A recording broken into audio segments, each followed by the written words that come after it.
Alexander Majors is now a largely forgotten historical figure, but he was one of the most famous men in the West during his lifetime. What did Majors accomplish to get such fame? Alexander Majors moved to Missouri from Kentucky with his family in 1819 when he was just 5 years old. Missouri was not even a state, entering the United States in 1821. As a young man, Majors was a farmer.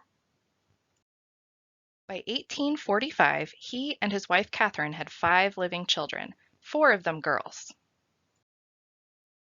Majors wanted to educate his daughters and did not want them working on the family farm, so he began seeking other career opportunities. He purchased 6 wagons and teams and traveled to Santa Fe, New Mexico to trade.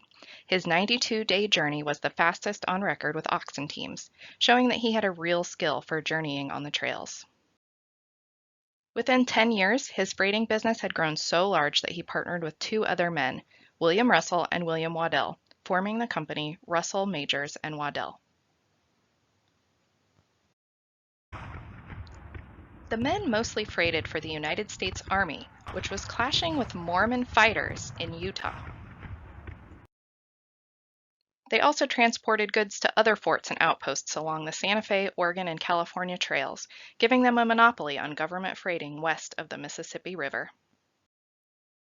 While the men made the equivalent of millions of dollars, it was a risky business. The government often requested that freighting journeys be completed quickly, making the travel expensive and dangerous. In a letter to a supplier in 1858, he said, "It is of the utmost importance that the wagon shall be here in time to be loaded by the 30th of March, as it will prevent an immense reduction in the price we would obtain for the freight. Let no effort be spared to accomplish our object. Consider well which, under the circumstances, is most likely to be the most certain and speedy, as the consequences will be very serious to us." In 1857, the government was unable to pay their bill, having already gone over budget for the year. This put the men in a precarious situation. William Russell also took many risks with the business, investing in stores in Colorado and a stagecoach line against the advice of his partners. One of these ventures, the stagecoach line, formed the basis of what would become the Pony Express. The Pony Express became very famous, but only lasted about 18 months. It was put out of business by advances in technology, such as the telegraph and the railroad. The failure of the Pony Express, combined with the failure of the government to pay its debts on time and malfeasance from government officials tied to William Russell, led to the bankruptcy of Russell, Majors, and Waddell.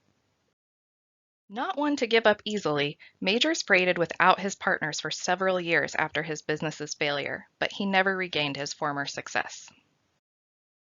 He also went on to work for the Union Pacific Railroad and invested in mines throughout the United States. He remained a very famous man in his later years, traveling across the United States to regale listeners with tales of the Old West. His good friend, William "Buffalo Bill" Cody, financed his memoirs, allowing him to make his story available to a wider audience. Cody attributed his work with Major's businesses as the source of inspiration for his daring Wild West stories.